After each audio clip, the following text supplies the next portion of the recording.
हाथ में पुष्प और अच्छा लेके कथा को श्रवण करें। फूल पूजा कर रहा था फूल है ना हाँ फूल हाथ में ले लो, कथा को श्रवण करें। क्या पूजा ना तो देखे हम बता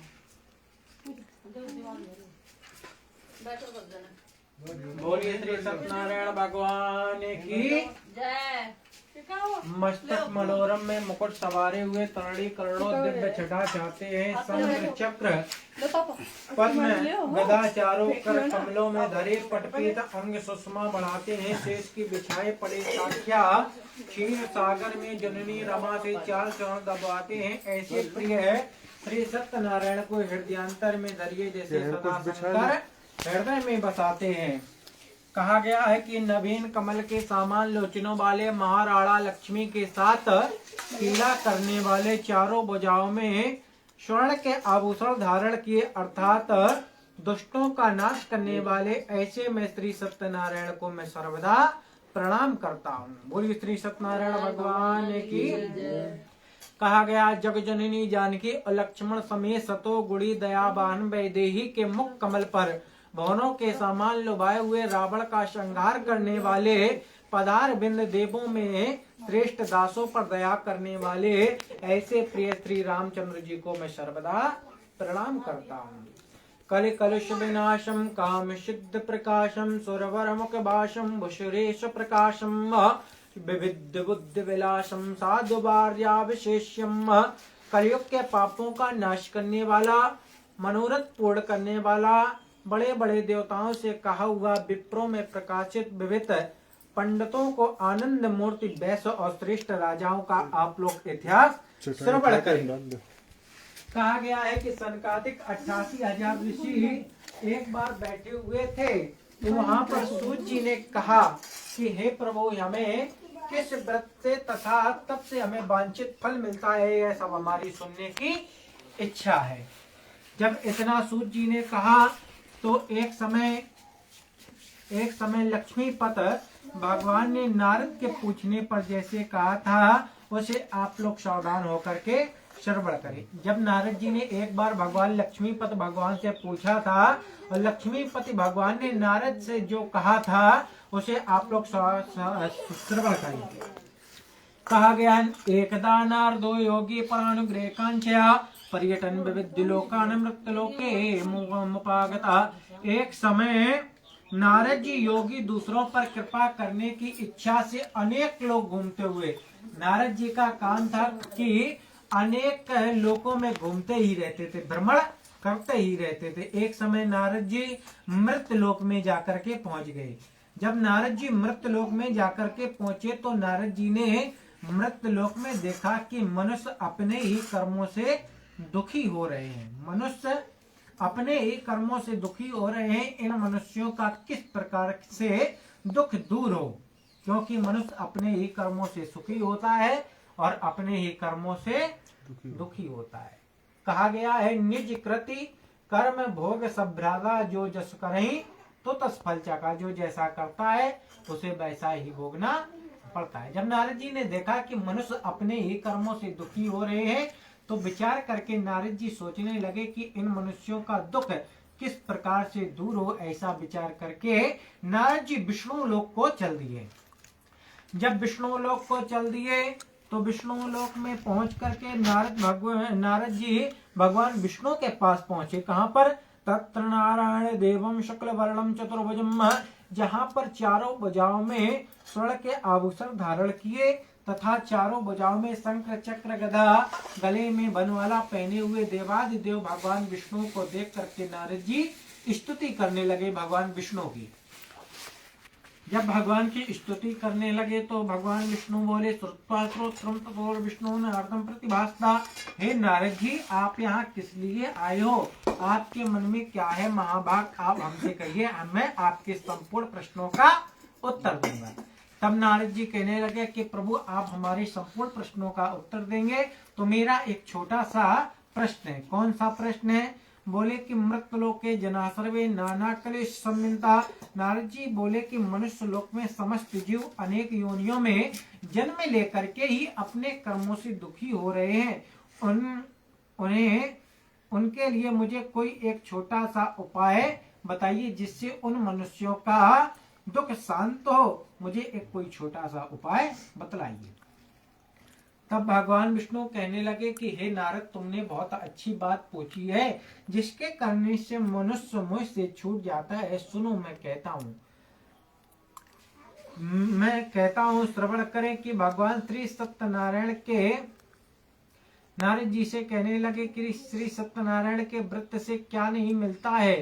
श्री सत्यनारायण के व्रत से मनुष्य को मुक्ति प्राप्त होती है। जब इतना कहा तो नारद जी कहने लगे कि वह सत्यनारायण कौन है। तब भगवान विष्णु कहने लगे, दुख शोकादि सम्मन्नन धन दान प्रवर्धनम सौभाग्य संततिकारम सर्वस्व विजय प्रदम। तब नारद के वाक्य सुनकर के भगवान विष्णु कहने लगे कि सत्यनारायण अनेक रूपधारी है, करुणा सागर है, सर्वव्यापी है और दुख का शोक करने वाला, धन और धान्य की वृद्धि करने वाला, सौभाग्य और संतान को देने वाला वह सत्यनारायण ही है। जब इतना कहा तो नारद जी कहने लगे कि उस श्री सत्यनारायण की पूजा का क्या फल है, क्या विधान है तथा यह श्री सत्यनारायण की पूजा हमें कब करनी चाहिए, हमें विस्तार पूर्वक बतलाइए। तब भगवान कहने लगे, जिस किसी दिन मनुष्य की श्रद्धा भगवान पर हो उस दिन श्री सत्यनारायण का पूजन करे। जिस दिन भगवान के पर श्रद्धा हो उस दिन मनुष्य भगवान श्री सत्यनारायण का पूजन करे। और पूजन में क्या करे, बंधन बार बांधे, केले के खंभे लगा करके 5 कलश स्थापन करके रंग बिरंगे वस्त्रों से ढक करके शालिग्राम की स्थापना करके सुगंधित फूल और पुष्पों से भगवान का पूजन करे और संध्या समय दंत धावन आदि करके व्रत का नियम करे।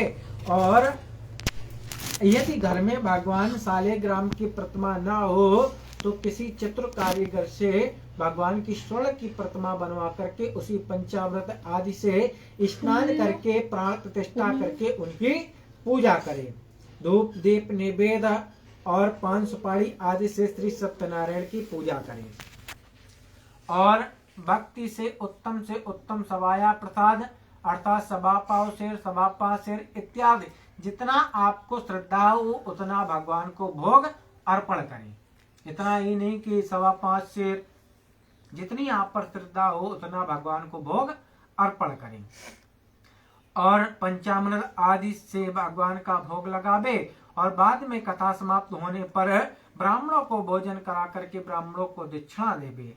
ऐसा करने से मनुष्य मोह से छूट जाता है और मुक्ति को पाकर के अंत में वैकुंठ को प्राप्त होता है। जब इतना नारद जी के वाक्यों को सुनकर नारद जी ने इतना बतलाया तो नारद जी कहने लगे कि हे प्रभु, आपने हमें ये तो बतलाया लेकिन हमें ये भी बतलाइए कि इस व्रत को सर्वप्रथम किसने किया, हमें ये भी विस्तार पूर्वक बतलाइए। तो भगवान विष्णु बतलाने लगे कि काशीपुरी विख्याता तत्रासीद ब्राह्मणो बरा, किसी काशीपुरी में एक श्रेष्ठ ब्राह्मण रहता था। वह निर्धन स्त्री द्वारा अपने भिक्षा द्वारा कुटुंब का पालन करता था। वह ब्राह्मण भिक्षा मांग करके अपने परिवार का पालन पोषण करता था। एक समय क्या हुआ, वही सतानंद ब्राह्मण भिक्षा मांगने के लिए नगर में जा रहा था। जब नगर में जा रहा था तो भगवान उसी ब्राह्मण के सम्मुख आकर के संत रूप धर के भगवान उसी ब्राह्मण के सम्मुख आकर के पूछने लगे, हे दिस श्रेष्ठ ब्राह्मण, तुम कहाँ जा रहे हो, तुम्हारी जीविका क्या है और तुम कहाँ पैदा हुए हो, हमें बतलाइए। तब ब्राह्मण बोला, सतानंद, कि हम भिक्षा द्वारा अपने कुटुंब का पालन करते हैं, भिक्षा ही हमारी जीविका है। स्त्री और पुत्रों के लिए द्रव्य प्राप्त होने की अभिलाषा से धनकों के द्वार जा रहा हूँ। भगवान कहने लगे, भिक्षा व्रत सर्वदा निंदित है और कलयुग में विशेष करके निंदनीय है, अतएव मेरे उपदेश से श्री सत्यनारायण को भजो। जब इतना कहा भगवान ने तो सतानंद ब्राह्मण कहने लगा कि श्री सत्यनारायण के भजने से क्या होता है। तो कहा, श्री सत्यनारायण के भजने से क्या होता है, दैहिक दैविक भौतिक तीनों ताप नाश हो जाते हैं और मोक्ष को देने वाले अग जनित मल छुटाने वाले हरि के चरणों की शरण में जाता है मनुष्य। करुणानिधान भगवान के ऐसे समझाने पर सतानंद ब्राह्मण ने पुनः पूछ दिया कि वह सत्यनारायण कौन है। तब भगवान बतलाने लगे, बहुरूपी समुत्पन्ना सर्वव्यापी निरंजना इदानी विप्र रूपेण तब प्रत्यक्षमागता। सत्यनारायण सर्वरूपी है, मायाधारी है और तुम्हारे सामने संत रूप में उपस्थित है। जब सतानंद ब्राह्मण ने देखा तो भगवान चारों भुजाओं में आ गए। जब सतानंद ब्राह्मण ने भगवान को देखा तो पृथ्वी पर गिर पड़ा और आंखों से आंसू झरने लगे। भगवान ने आशीर्वाद दिया। ब्राह्मण ने भी मन में विचार किया कि प्रभु आज भिक्षा से जो धन मिलेगा उससे मैं श्री सत्यनारायण की पूजा करूंगा। ऐसा निश्चय करके भिक्षा मांगने के लिए गया। उसे अन्यास धन प्राप्त हुआ और प्रसन्नचित्त होकर के घर में आया। ब्राह्मणी से सब समाचार का ब्राह्मणी ने भगवान श्री सत्यनारायण की सामग्री एकत्रित करके भगवान श्री सत्यनारायण की पूजा की। भगवान श्री सत्यनारायण ब्राह्मण की पूजा से संतुष्ट हो गए और कथा के अंत में भगवान प्रकट हो गए और भगवान प्रकट होकर के कहने लगे, हे दुष्श्रेष्ठ ब्राह्मण, तुम वरदान मांगो। तब सतानंद ब्राह्मण ने क्या मांगा? सतानंद ब्राह्मण ने मांगा, रथम कुंजलम मंजरम मंद्रम चाहाय चार्चमी कराल कृतम। हे प्रभु, यदि आप हमें देना चाहते हो तो हमें रथ, हाथी, घोड़े, सोने, गहने, मनोहर मंदिर, मकान, द्रव्य, दासी, पृथ्वी, गाय, दूध देने वाली प्रभु हमें शिकाई दीजिए। तब सतानंद ब्राह्मण ने कहा, तथा तो ऐसा ही हो। ऐसा कहकर भगवान अंतर्ध्यान हो गए और सतानंद ब्राह्मण भी पृथ्वी पर गिर पड़ा। गदगद वाणी से भगवान की स्तुति करने लगा और स्तुति करके पृथ्वी से उठ करके सभी लोगों को प्रसाद बांटा और अंत में सभी लोग धन्य धन्य कहते हुए अपने घर को चले गए। सबसे भक्ति मुक्ति देने वाली, पापों को नाश करने वाले श्री सत्यनारायण का लोक में विशेष प्रचार हुआ। बोलिए श्री सत्यनारायण भगवान की जय।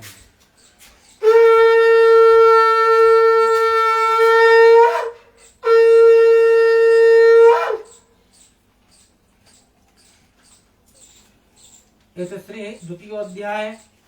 सूत जी कहने लगे, हे ऋषियों, अब और इसके आगे का वृतांत सुनो। जिस प्रकार निषाद कष्ट ढोने वाले सर्वदा वन में घूमते रहते थे, निषाद वन में घूमते रहते थे, उन निषादों में से निषाद लकड़ियां लेकर के बेचने के लिए जा रहे थे। उन निषादों में से एक प्यास से विकल होकर के काशीपुर नगर में रुक गया। जब काशीपुर नगर में रुक गया, उन निषादों में से एक प्यास से विकल होकर के जल पीने के लिए उन्हीं सतानंद ब्राह्मण के घर पहुंच गया। जब सतानंद ब्राह्मण के घर पहुंच गया तो सतानंद उसी समय श्री सत्यनारायण की पूजा कर रहा था। श्री सत्यनारायण की पूजा कर रहा था ब्राह्मण, और निषाद ने भी जल पीकर मन में विचार करने लगा, यह ब्राह्मण पहले बड़ा दरिद्रती था, आज बड़ा धनवान दिखाई पड़ रहा है, ये दरिद्रता कहाँ गई। हाथ जोड़ करके ब्राह्मण से पूछने लगा कि हे ब्राह्मण देश श्रेष्ठ, तुम्हारी दरिद्रता कहाँ गई है, आप हमसे कहिए। तब सतानंद ब्राह्मण ने कहा, श्री सत्यनारायण की सेवा से क्या नहीं मिलता है, श्री सत्यनारायण की सेवा से प्राणी को जरा भी सुख प्राप्त नहीं होता है। तब निषाद कहने लगा कि श्री सत्यनारायण की पूजा का क्या फल है, क्या विधान है, क्या महत्व है, क्या सामग्री है, हमें बतलाइए। तब सतानंद ब्राह्मण कहने लगा कि श्री सत्यनारायण की पूजा में सवा शेर पांव, सवा 5 शेर इत्यादि भगवान को पंजीरी, पंचामृत आदि लगा करके भोग लगावे, गंध पुष्प धूप दीप से आदि से भगवान की पूजा करे। भगवान जैसे भक्ति से प्रसन्न होते हैं वैसे धन और वैभव से प्रसन्न नहीं होते हैं। भगवान सर्वव्यापी हैं, कभी उनसे मान घमंड न करे। कारण दुर्योधन की पूजा को त्याग करके विदुर के आश्रम में निवास किया, अर्थात शाक का भोग लगाया। सुदामा के तंदुल कर्ण चावल की कनकी खाकर मनुष्यों को दुर्लभ संपदाएं प्रदान की। भगवान केवल भक्ति को चाहते हैं, धन और वैभव को नहीं चाहते हैं। जब इतना निषाद ने सुना तो निषाद ने भी मन में विचार किया कि आज लकड़ी बेचने से जो धन मिलेगा उससे मैं श्री सत्यनारायण की पूजा करूंगा। ऐसा निश्चय करके लकड़ी बेचने के लिए गया और निषाद को अन्यास धन प्राप्त हुआ और प्रसन्नचित होकर के घर आया। भगवान की सामग्री एकत्रित करके श्री सत्यनारायण की पूजा की। जब भगवान की पूजा की तो भगवान पूजा से प्रसन्न हो गए और प्रसन्न होकर के जितने भी निषाद के जीवन के पाप थे सब नाश हो गए। अपनी जात तथा प्रजाति वालों को प्रसाद बांटा। पूजन के प्रभाव से निषाद लोग पुत्र और स्त्रियों समेत मनोवांछित भोगों को अंत में वैकुंठ को प्राप्त हो गए। बोलिए श्री सत्यनारायण भगवान की जय।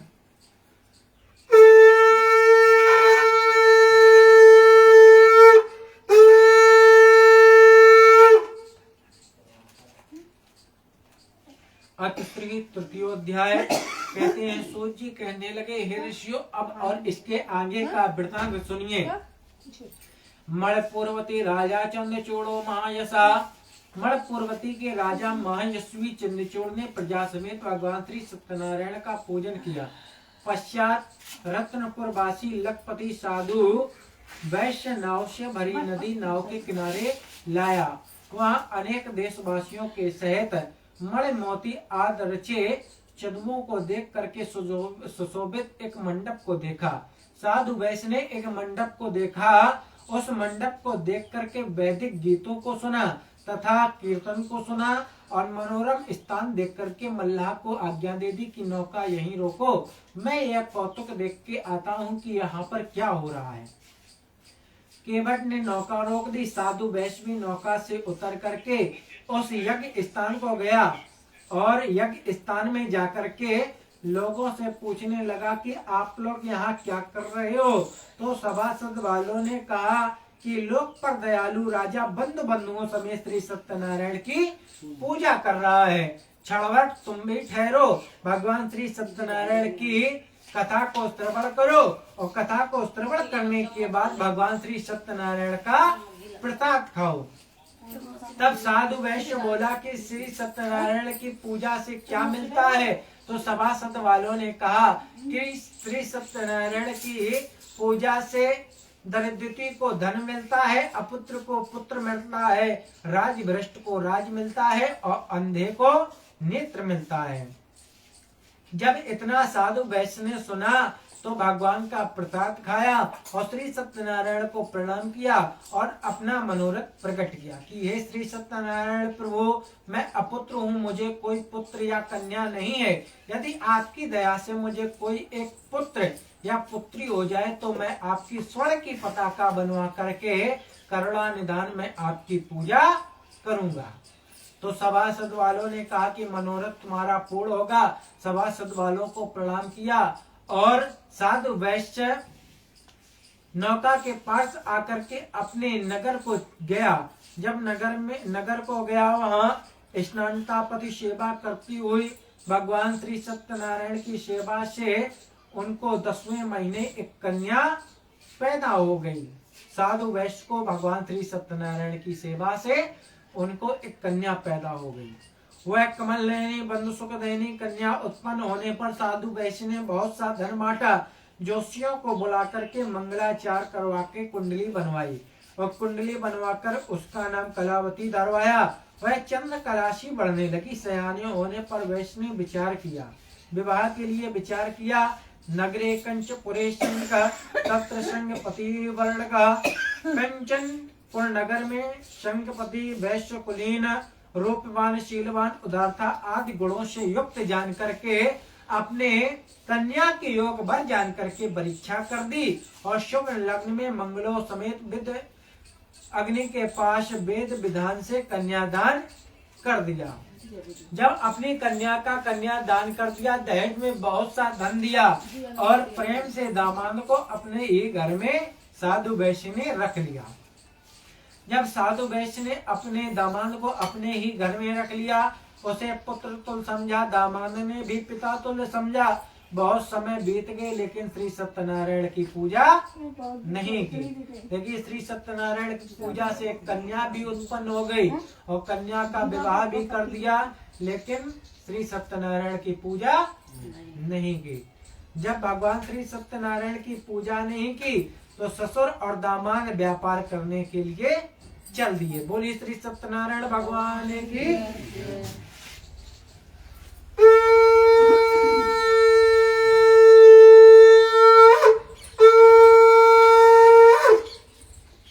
अथ श्री चतुर्थोध्याय कहते हैं, जब श्री सत्यनारायण की पूजा नहीं की तो ससुर दामाद व्यापार करने के लिए चल दिए। और चल दिए कहाँ पर पहुंचे? नगरे नर्मदा तीरे, नर्मदा के किनारे पहुंचे। वहां नर्मदा के किनारे पहुंच करके एक नगर को देखा। वहां पर नगर को देख करके वहां पर निवास किया और अपने रत्नों का किए विकिय करते हुए कभी मन क्रम वचन से श्री सत्यनारायण भगवान की याद नहीं की। जब भगवान श्री सत्यनारायण की याद नहीं की तो परिणाम ही उनको तुरंत दुख भोगना पड़ा। क्या दुख भोगना पड़ा? जिस नगर में अपने रत्नों का किए विकिय करने गए थे उसी नगर में एक राजा रहता था। उस नगर में एक राजा रहता था। उस राजा का समस्त धन चोरों ने चुरा लिया।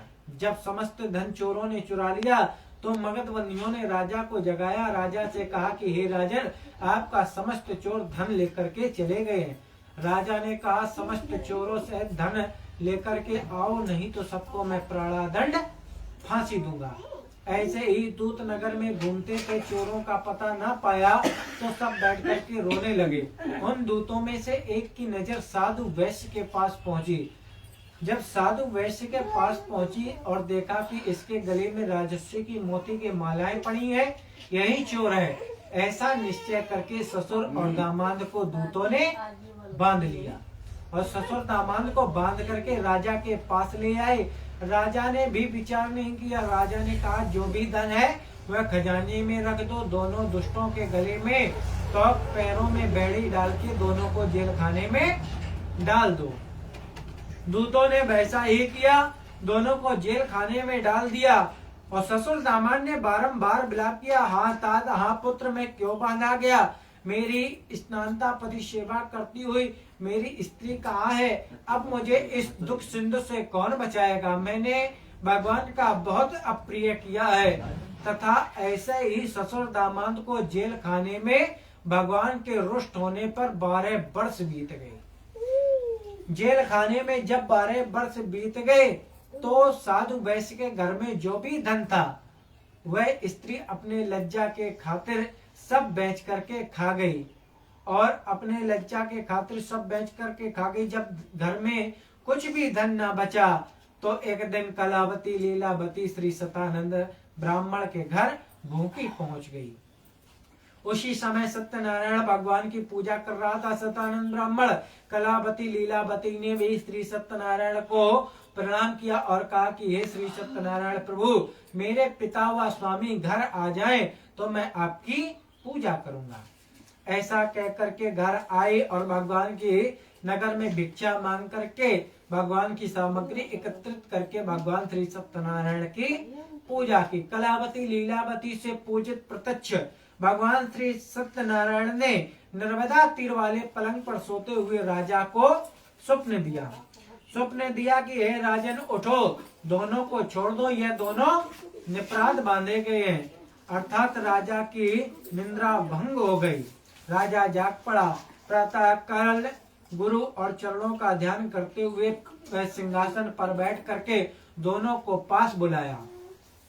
दोनों को पास बुला करके पूछने लगा कि तुम यहाँ कैसे आए हो? तुम्हारी ये दशा कैसे हुई है? हमें सच सच बतलाइए। तब साधु वैश्य बतलाने लगे कि मैं आपके नगर में व्यापार करने के लिए आए थे, सो आपके दूत हमें चोर समझ करके बांध लाए हैं। हम चोर नहीं है, खूब विचार लीजिए।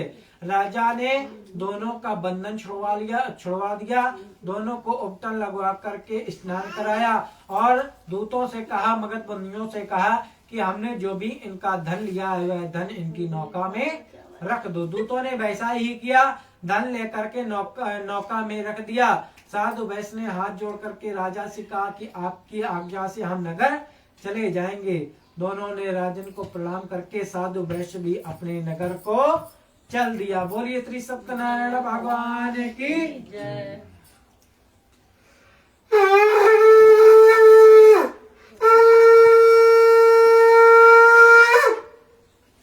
अथ श्री पंचोध्याय। कलावती लीलावती से पूजित प्रत्यक्ष फल को देने वाली श्री सत्यनारायण भगवान ने दोनों को कारागार से मुक्त करा दिया। जब दोनों को मुक्त करा दिया, इधर ससुर दामाद नौका में धन लेकर के अपने नगर को जा रहे थे। थोड़ी दूर बढ़े तो भगवान स्वयं तपस्वी रूप धर के उसी नौका के पास आकर के कहने लगे कि हे दुष्श्रेष्ठ साधु वैश्य, आप कहाँ जा रहे हो? आपकी नौका ये तृण पत्तों से भरी अपने नगर को जा रही है। साधु वैश्य धन में मन मुग्ध था और कहने लगा, ये तृण पत्तों से भरी नौका नहीं, इसमें तो धन और वैभव भरा हुआ है। भगवान ने कहा, इसके दिमाग में अभी भी मान घमंड भरा हुआ है। भगवान पेड़ की आड़ में छुप गए। जब भगवान पेड़ की आड़ में छुप गए, जो भी धन नौका में था वह धन सब लुप्त हो गया। तृण पत्तों से भरी नौका अपने आप ऊपर को उठ आई। जब साधु वैश्य ने नौका में धन ना देखा, तृण पत्तों से भरी नौका को देखा, तो नौका से उतर करके पृथ्वी पर गिर पड़े। जब पृथ्वी पर गिर पड़े तो कहने लगे, साधु वैश्य आप कौन हो? देव हो, गंधर्व हो या देवताओं के भी देवता हो? मैं आपके पराक्रम को नहीं जानता हूँ, आप हमसे कहिए। तब भगवान चतुर्भुजाओं में आकर के साधु वैश्य के पास आकर के कहने लगे कि तुमने पहले किए हुए संकल्प की तुम्हें याद नहीं है? तुमने पुत्र पुत्री के लिए तुमने संकल्प किया था, वह तुम्हारी पूर्ण हो गई है, वह तुम्हें याद नहीं है। तब साधु वैश्य ने कहा कि हे कृपा निधान, मुझे आज्ञा दीजिए, मैं घर जाकर के सर्वप्रथम आपकी पूजा करूंगा। ऐसे कहकर के भगवान ने कहा, तथास्तु, ऐसा ही हो। भगवान अंतर ध्यान हो गए। जो भी धन था वह धन नौका में भरे आया। ससुर दामाद नगर को चल दिए। जब नगर को चल दिए तो नगर के पास ससुर और दामाद पहुंचे। उस समय कलावती भगवान श्री सत्यनारायण की पूजा कर रही थी। उस समय ससुर दामाद ने नौकर को आज्ञा दे दी, घर जाकर के कलावती लीलावती से बोलो कि पिता व स्वामी घर आ गए हैं। उस समय कलावती लीलावती भगवान श्री सत्यनारायण की पूजा कर रही थी। उसी समय अपने कर्ण रंध्रों में आवाज पड़ी कि स्वामी व पिता घर आ गए हैं। तो भगवान का प्रसाद छोड़ करके अपने स्वामी का मुख कमल देखने के लिए शीघ्र ही नौका को चले आई। भगवान के प्रताप के अपमान से उसी समय नौका जल में डूब गई और दामाद भी जल में डूब गया।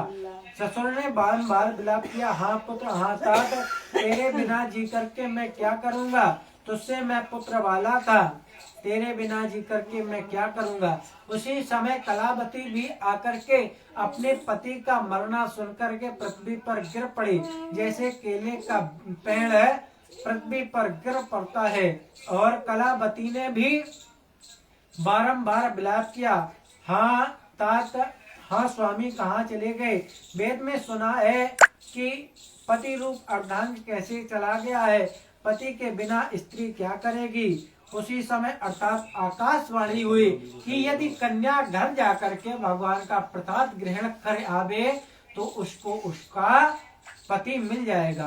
कन्या ने वैसा ही किया, घर जाकर के भगवान श्री सत्यनारायण का प्रसाद ग्रहण किया और भगवान श्री सत्यनारायण के कृपा से मरा हुआ पति जीवित हो गया।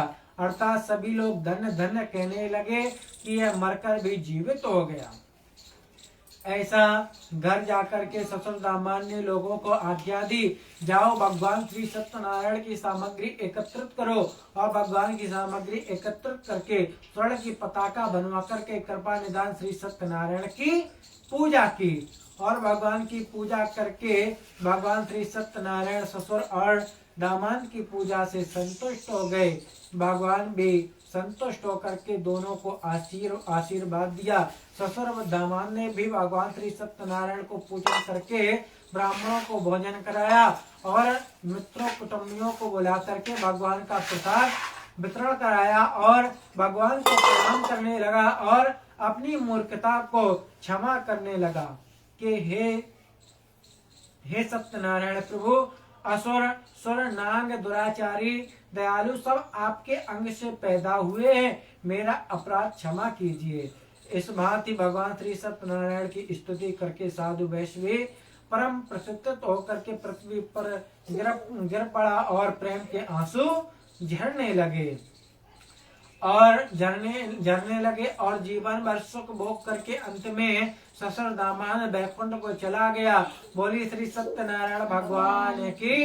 जो इस प्राणी श्री सत्यनारायण की पूजा करता है और जो भी कथा श्रवण करता है वह सभी वांछित भोगों को भोग करके अंत में बैकुंठ को प्राप्त होता है। श्री सत्यनारायण का अत्यंत प्यारा होता है। बोली श्री सत्यनारायण भगवान की।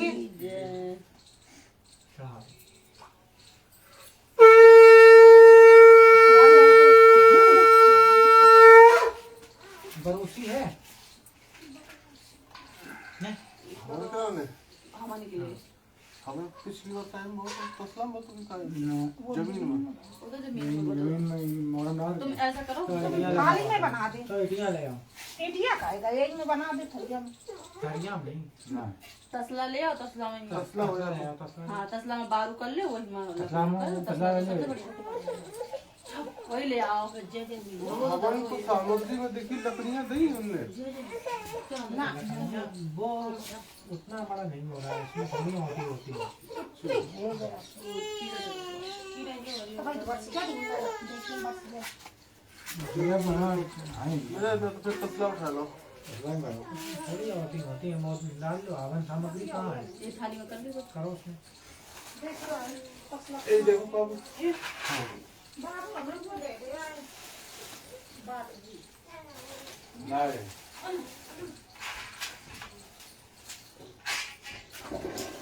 डाल सामग्री डाल।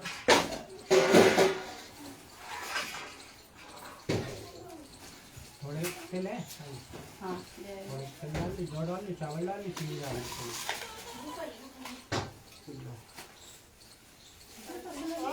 मक्का बन गया। जो उठाओ ऐसे ही कर लकड़ी बारू हो लकड़ी थोड़ी बारू कर लेते तसला जल्दी है आंवला भी ले लो। और लगी हो जाएगा मोड़ा डालियो डाल लियो और लकड़ियाँ को मैंने लकड़ी डाल के दिया, लकड़ी डाल दिया, लकड़ी डाल दिया। बुझिया लगी है, लकड़ी डाल दिया। ये में थोड़ी बारू डाल ले तसला जलेगा नहीं। जो डाल दी एक बुढ़िया देखियो यही गाड़ी। चावल डाल। चावल दी पंचमी में डाल दी हैं? वो लकड़ियां पीछे रखो थोड़ी चीनी डाल दो। और जो पंचमेवा में देखी जो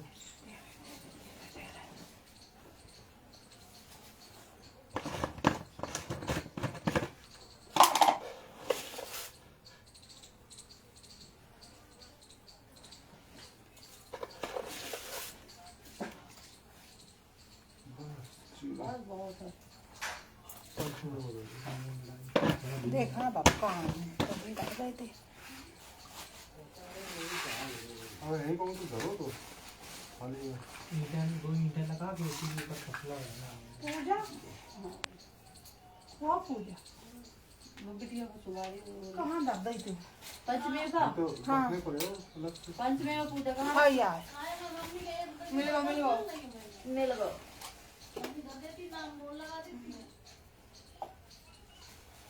हाँ टाइम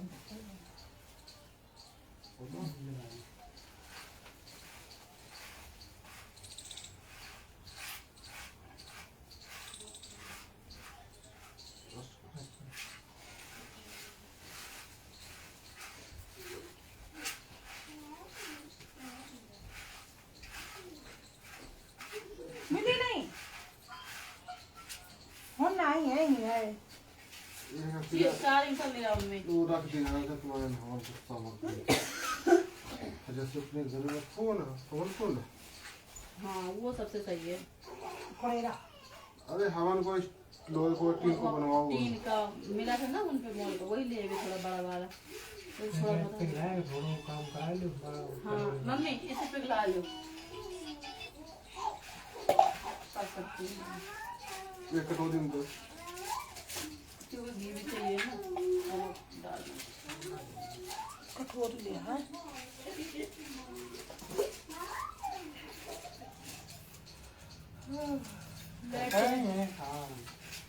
इन देखो ये लंग साइड में देख रही हमने यही है तीन नहीं दिखाई पड़ी यही है देखी थी और कौन है नहीं यही है ईटा ले आओ पापा को। मुझे लगाया नहीं पड़ेगा लाइट है ना हम जोड़ो जोड़ खाओ अरे वो बात पकड़ा लीजिए गैस को नहीं टिकट इसे लगा तेज है गरम ले दे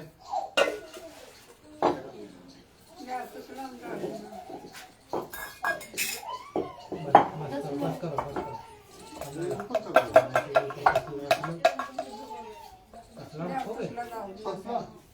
बालू नहीं मिले तो ऐसे ही करो। बारू है करो करो चलो लगा लकड़ी उठा दी ये बढ़ गया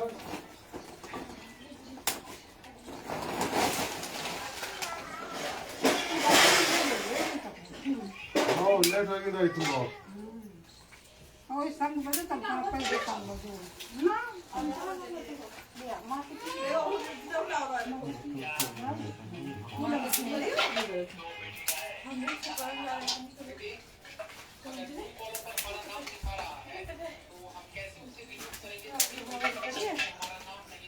वो देखो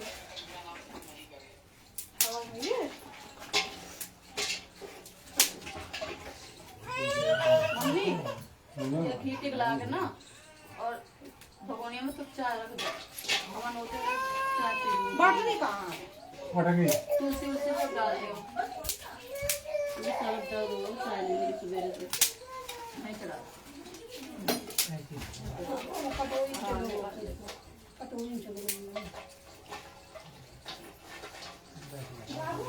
हाँ रेडी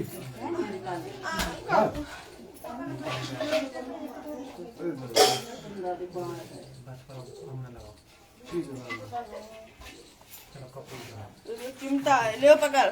ले आओ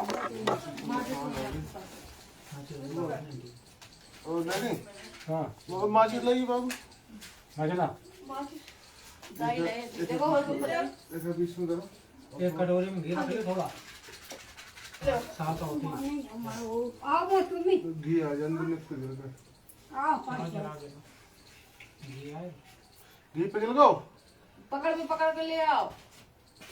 रान दब ना तुम बार बार ढूंढो तुम घी ले पे आओ। लो घी ले आओ। चलो, चलो। हरि ओम अग्नि ज्योति ज्योतिरग्नि सूर्यो ज्योति ज्योतिरग्नि सूर्यो स्वाहा अग्निर्वाचो ज्योति वाचो सूर्यो स्वाहा। बोली अग्निदेव भगवान की बोली विष्णु भगवान की जय। जल जाए थोड़ा कपूर तो आ सकते ये कपूर लोकल है सरस्वती वाला लाते हो तो सबसे बढ़िया। अरे हम जो देखो ऐसे लगा के हैं। घी छोड़ो इसमें 4 बार।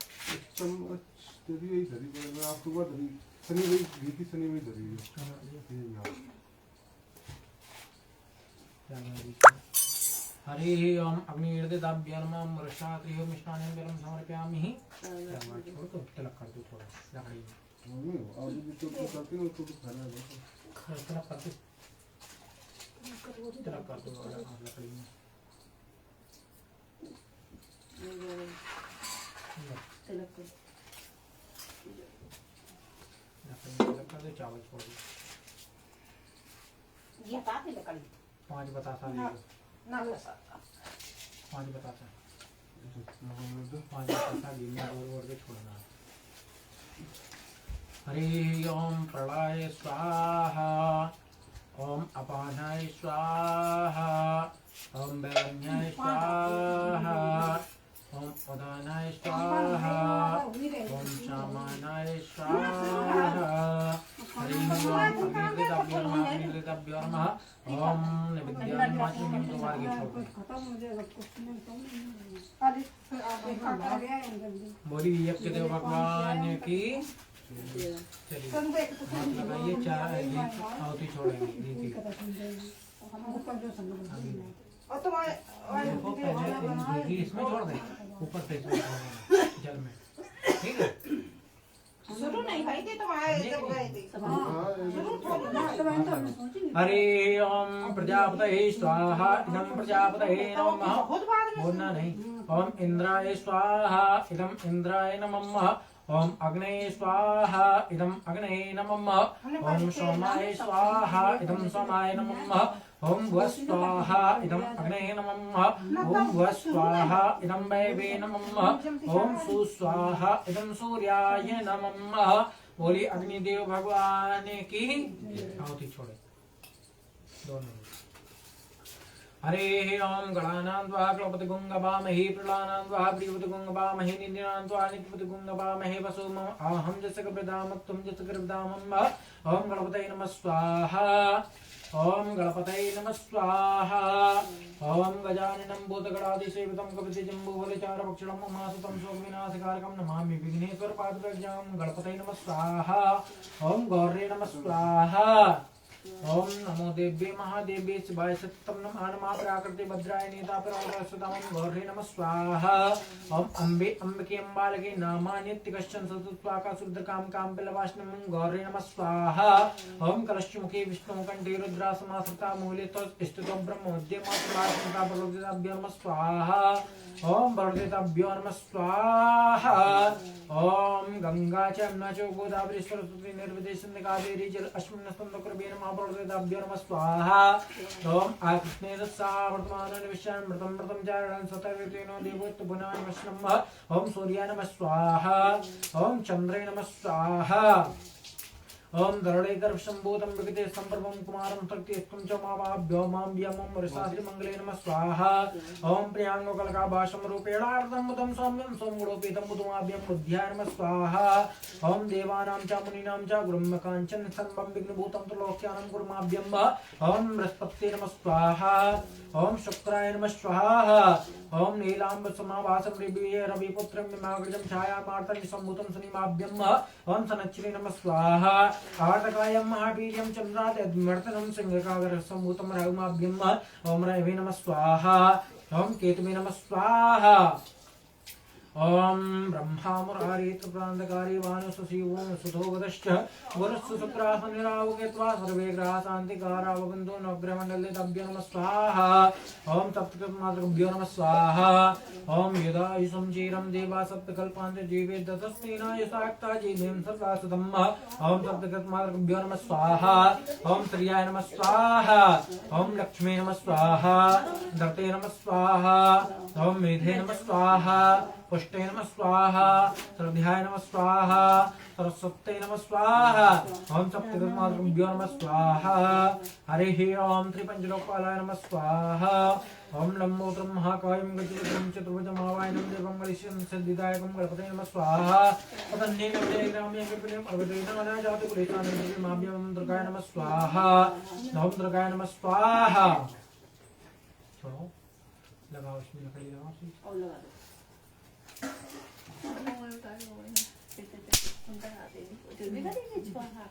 उठा के ऐसे डालते हैं मोटी मोटी दे दे कितना होते हैं।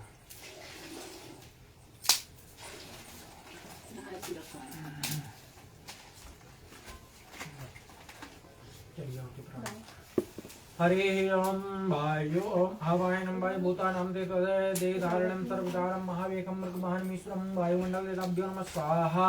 ओम आकाशाय मण्डल देताभ्यो नमः स्वाहा। ओम देवानां च मुनीनां च ओम देवानां च वेकश्च सुकुमार वेकबरु आवायनं देवना अश्विनो पुष्टवर्धनो अश्विकुमार देताभ्यो नमः स्वाहा। पंचलोकपाल देताभ्यो नमः स्वाहा। ओम दिष्टिपाल देताभ्यो नमः स्वाहा।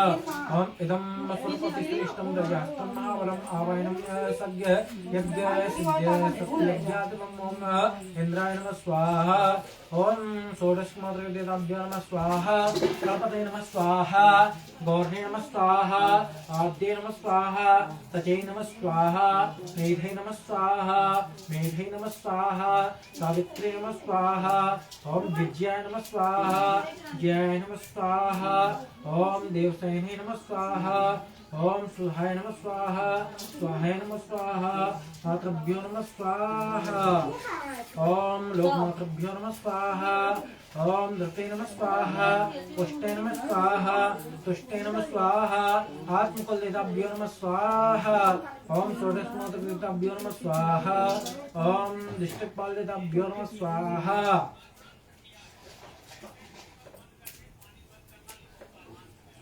हरिः ओम अग्निः स्वाहा ओम महामहिषासुरं दण्डहस्तब्रह्माबलं यज्ञसमरणार्थाय यं महाभ्यम् अभिमानाय नमः स्वाहा ओम सर्वप्रेतादिवं देवं नक्षत्रे नीलविग्रहम् आवायं यज्ञसिद्धे नरारुणं वरवरं नक्षत्रे नमः स्वाहा ओम वरुणाय नमः स्वाहा वैवे नमः स्वाहा वैवे नमः स्वाहा कुबेराय नमः स्वाहा ओम ईश्वराय नमः स्वाहा ब्रह्मणे नमः स्वाहा अनंताय नमः स्वाहा ओम दिष्टपालिताभ्यो नमः स्वाहा ओम 64 योगिनीदेताभ्यो नमः स्वाहा ओम श्री सप्त ओम सत्यनारायण देवताभ्यो नमः स्वाहा सच्चिदानंद रूपाय विश्वोत्पत्त्यादि हेतु वेतापत्रे विनाशाय श्री कृष्णाय वयं नमः सत्यनारायण देवताभ्यो नमः स्वाहा ओम ब्रह्मे नमः स्वाहा ओम ब्रह्मे नमः स्वाहा ब्रह्मे नमः स्वाहा ब्रह्मे नमः स्वाहा ओम श्रीमन्महागणाधिपते नमः स्वाहा लक्ष्मीनारायणाभ्यां नमः स्वाहा उमामहेश्वराभ्यां नमः स्वाहा उमामहेश्वराभ्यां नमः स्वाहा वाणी हृदयकृद्भ्यो नमः स्वाहा शशिपुरन्द्राभ्यो नमः स्वाहा इष्टदेवताभ्यो नमः स्वाहा कुलदेवताभ्यो नमः स्वाहा सर्वेभ्यो नमः स्वाहा सर्वेभ्यो ब्राह्मणेभ्यो नमः स्वाहा ओम गंगायमुने नमः स्वाहा यमुना मध्ये नमः स्वाहा ओम पितृदेवताभ्यो नमः स्वाहा सर्वेभ्यो नमः स्वाहा सर्वेभ्यो ब्राह्मणेभ्यो नमः स्वाहा ओम सिद्धि बुद्धि सहिताय श्रीमन्महागणाधिपते नमः स्वाहा लकड़ी दबाओ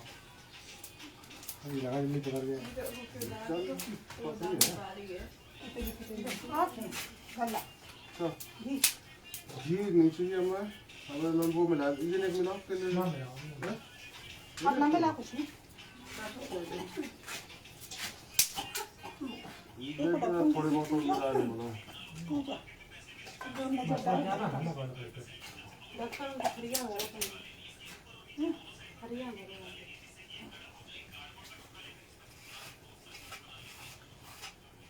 हरिः ओम आवाहनं देवी योगिनी परमेश्वरी योगभ्यां संतुष्टा परमदानं नमो परस्त्री चौसठ योगिनी देवताभ्यो नमः स्वाहा ओम देव योग्य नमः स्वाहा महायोग्य नमः स्वाहा सिद्धयोग्य नमः स्वाहा महेश्वराय नमः स्वाहा पिशाचिने नमः स्वाहा डंकिने नमः स्वाहा ओम प्रतिदेवताभ्यो नमः स्वाहा हरिः ओम ईश्वराय नमः स्वाहा ओम हेमाद्रिकन्यां देवी वरदां शंकरप्रियं लंबोदृश्चन्नीमणिमाभ्यं ओम महेश्वराय नमः स्वाहा ओम स्कंदाय नमः स्वाहा देवदेवं जगन्नाथं भक्तानुग्रहकारकं चतुर्भुजं नमानाथं विष्णुमाभ्यं विष्णवे नमः स्वाहा ओम विष्णवे नमः स्वाहा श्री सत्यनारायण देवताभ्यो नमः स्वाहा बोली श्री सत्यनारायण भगवान की सामग्री ले लो सभी थोड़ी थोड़ी सबको ले लो आके आ जाओ ले ले देखा ये थोड़ी सी ले लो लो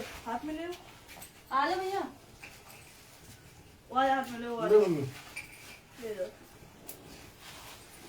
खड़ी हो जाती कर लो दादी तुम भी आ जाओ निकल के आ खड़ी हो जाओ मछली नीचे ही है थैंक यू ना हाँ मैं इधर से थाली ले लो आप थाली से पूरी डालो थाली डाली थाली पूरी डाल दो को ले दो ऐसे करके डालिए और आप चिकी तुम भी ले ली फोटो तीन फोटो ना तुम चिकन में डाली हो मैं हाथ में दे तुम ले ले तो कोई हाथ में ले लो खाली हाथ में ले लो थाली काम ही नहीं चिकन ले ले कोई सी और ले ले और मैं डाल दो आज में ऐसे पूरी उठाए चली गई ऊपर वो तो भरोजे है वो घी के वाला ना यही डाल इसको काट के इसमें ये दिवा बाबू ये लगाओ वो पता लग रहा है काट लो थोड़ा नारियल ले लो नारियल है तो उसमें छेद करो फिर तेज कर पहले एक छोड़ा बाद में ना ना वो पहले खाओ तेज कर ले तेज कर पलंग से ऊपर वो उसमें पड़ेगा नारियल पता नहीं कि कैसे ना रखते इसको भरा लम्मा ना वो दिखा इसमें कर दो छेद ठोक दे ऐसे लहसुन वो तो है जमीन है कब के दादी हैं उनके चीज नहीं आती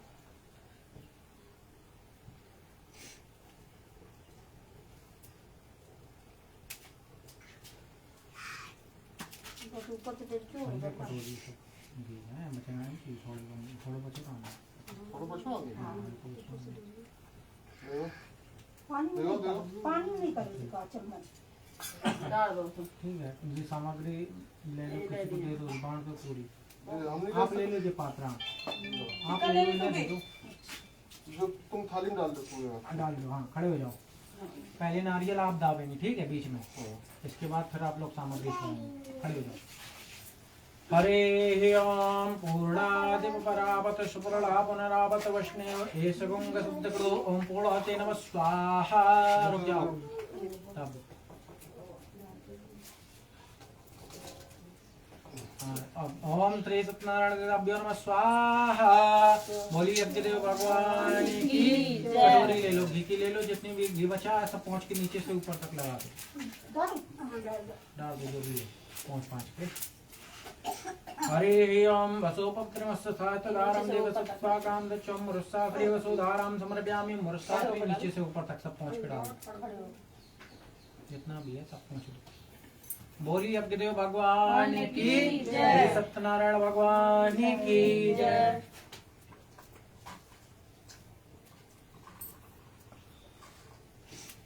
लो, आपकी बात है।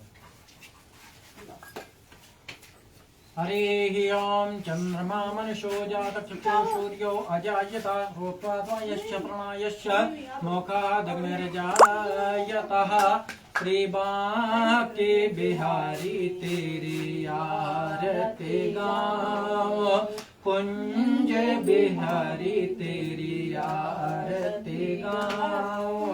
आरती गाओ प्यारे तुम्हें कोरे जाऊं, आरती गाऊं प्यारे तुमको मनाऊं। श्री बांके बिहारी तेरी आरती गाऊं,